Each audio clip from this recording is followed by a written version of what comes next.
How to fix Roblox Error Code 524. Hi everyone, I'm here to assist you today. Without any delay, let's jump right in.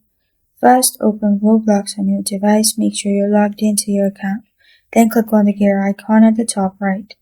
Here, click on Settings. After you click on Settings in here on the left side, click on Account Info and make sure your age is verified, which means it's above 13. Then, on the left side, click on Privacy and Content Restriction. Scroll down in here and click on Visibility and Private Servers. In here, click on Private Servers. Then, make sure it's Everyone in here, which is the first option. Make sure the dot is in Everyone. After you do this, you can simply reload your Roblox and your problem will be fixed. This is how to fix Roblox Error Code 524. Thank you for joining me today. If this video helps you out, please leave a like and subscribe for more. Got a question or want to suggest a topic? Comment below.